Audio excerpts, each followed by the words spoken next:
Ngayon naman ay gusto ko ipaliwanag yung aking naging reaksyon doon sa napakaraming security detail ni Vice President Sara. Para sa akin ay hindi naman kinakailangan na ganun karami ang security detail sapagkat ang Vice President naman ay wala namang grave threat or danger. In fact, ang ginastos itong nakaraang 2 taon sa security detail ni Vice President Sara ay umabot ng 500 million pesos or half a billion pesos. Ito ay napakalaking pondo para sana ay ginamit na lang sa ibang mga pangangailangan ng ating mga kababayan. Napakarami ng mga naghihirap ng mga kababayan natin. At ang tulong na 500 million ay napakalaki na yan upang ang kanilang kahirapan na nararanasan ay maibsan. At ang nakakapagtaka dito ay kung bakit na nagrereklamo pa sila dyan sa natira na 358. Dati, ang security detail niya ay 433. Nung binawasan ng 75 personnel ng PNP, ay ang natira sa kanya ay 358. Hindi pa ba naman sapat yun? Para sa akin nga, sobra-sobra pa rin yung 358 na security. Pero nagrereklamo pa siya.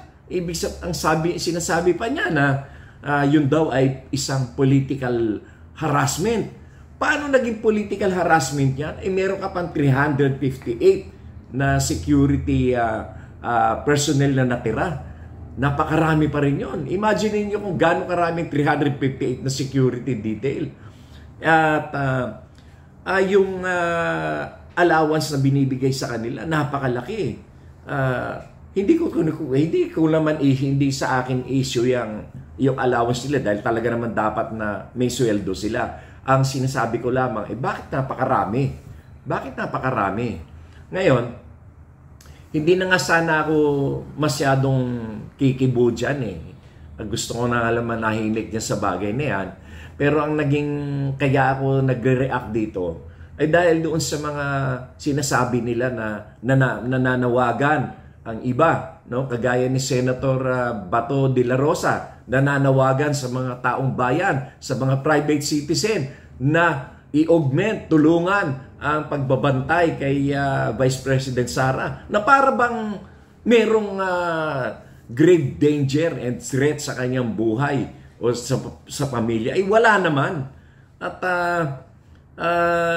napaka-exaggerated yung sinasabi ni Senator Bato de la Rosa na nananawagan siya sa mga mamamayan na dagdagan kanilang i-augment yung security ni Inday Sara. Exaggeration na yun eh. Meron ka ng 358, gusto mo pa, pati yung mga private citizen magbantay pa sa kanya. Exaggeration na yun. Sobrang exaggeration na yun. Kaya ito talagang nagbigay ako ng reaction at nagpapasalamat naman ako dahil ang ating media ay kinover yan. At napakarami ng mga newspapers na naglabas ng issue na yan. Kaya kung ako kay VP Sara ay babawasan ko pa yung 358 na yan. Sobra-sobra yan. Dahil ang mga nakaraang Vice President, ito lang hindi yung matagal na. Itong mga nakaraan lamang, kagaya ni former Vice President Leni Robredo, ang talagang naging regular lang yan na security ay 20 lamang. Yung kay VP Sara, 358. 433 nga, binawasan lang 75 kay Vice President Jejomar Binay, 6 lang yung security niya. Si Vice President Noli Di Castro din, 6 lang yung kanyang security. Isipin nyo, 6, 20.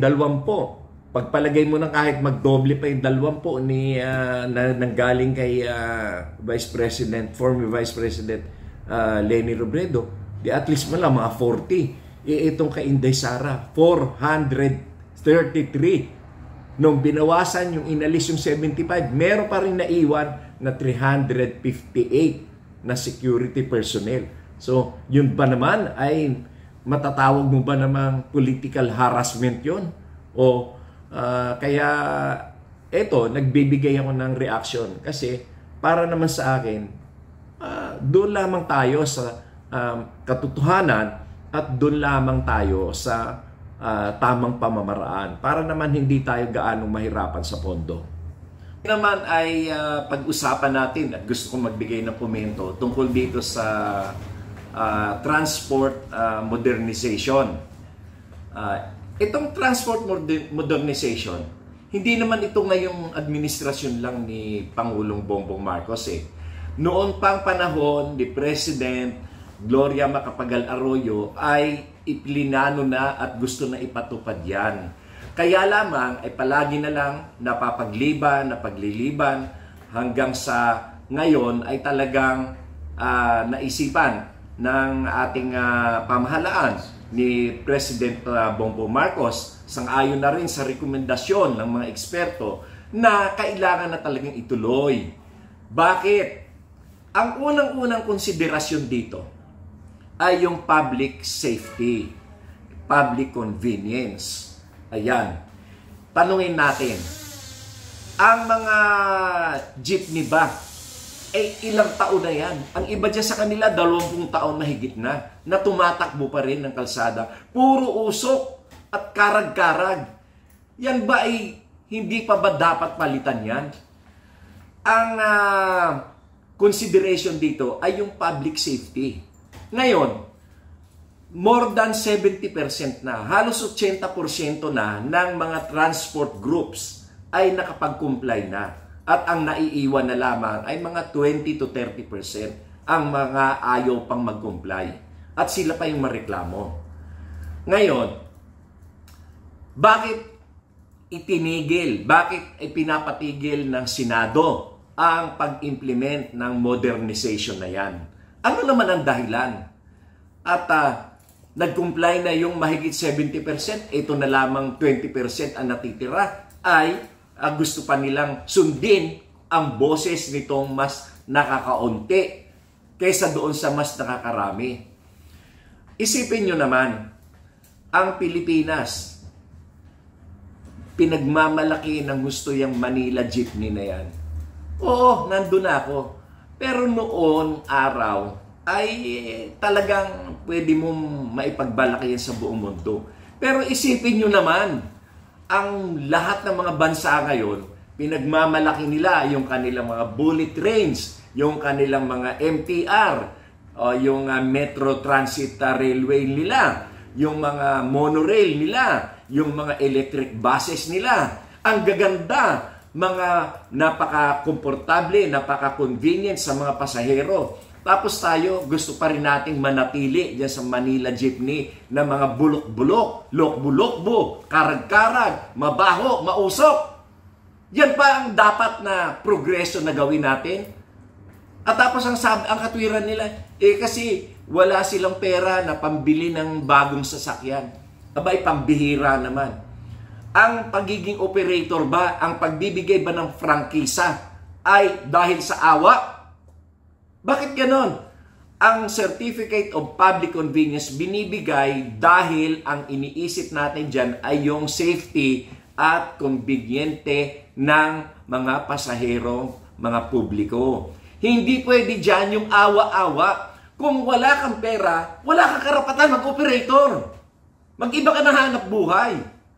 Hindi pa pwede na, nakakaawa na, hayaan mo na, 30 years na yung bulok niyang sasakyan, 30 years na karag-karag. Nakakaawa naman. Hayaan mo na yung mga pasahero mahirapan o mausukan o kaya masira o may mabangga. Ganyan.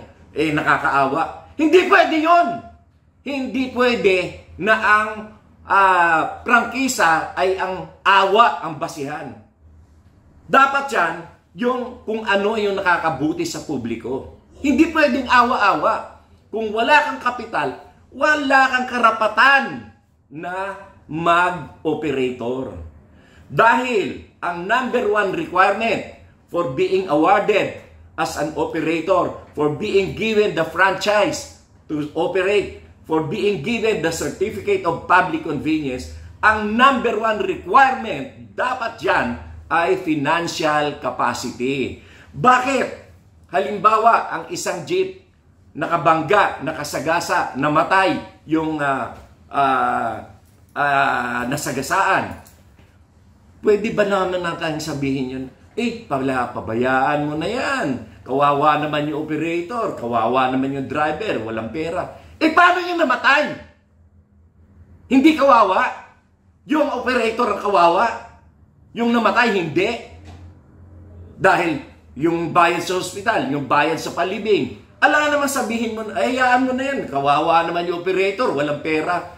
Kaya nga kinakailangan ang number one requirement dyan sa Certificate of Public Convenience o yung franchise na tinatawag o yung prangkisa, number one requirement ay financial capacity. Sapagkat ang isang operator ay hindi ang role para kumita lamang, kundi yan ay responsibilidad sa publiko. Meron kang responsibilidad sa mga mananakay, sa mga publiko. At yan, dapat ang iyong serbisyo ay tuloy-tuloy, bukod sa kumbinyente, tuloy-tuloy, hindi ka pa sira-sira.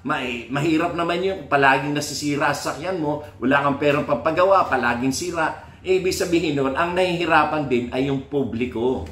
Kaya ang number one na consideration dyan is public safety, public convenience, and the responsibility of the operators. Kaya dyan, financial capacity is the number one requirement. Hindi pwedeng awa-awa.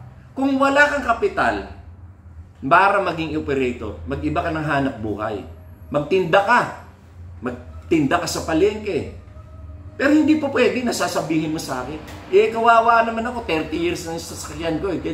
Alam niyo, sa totoo lang, hindi naman problema yung driver dyan. Ang may problema dyan yung operator kasi ayaw lang nilang maglabas ng kapital, ayaw nilang mamuhunan. Hindi naman kinakailangan bayaran nila ng buo yan. Meron naman mga installment yan. Ang problema, gusto nilang pigain yung mga bulok nilang sakyan. Gusto nilang pagkakitaan pa rin yung mga bulok nilang sakyan. Kaya ang nangyayari ay awa. Hindi po pwede yun. Ang publiko ang dapat na nating tingnan, yung serbisyo sa publiko, yung kaligtasan nila, yung kumbinyente nila. Kaya para sa akin ay hindi tama yung ginawa ng Senado na ipatigil yan. Maraming salamat. Ayun, ganda niya. Ganda naman.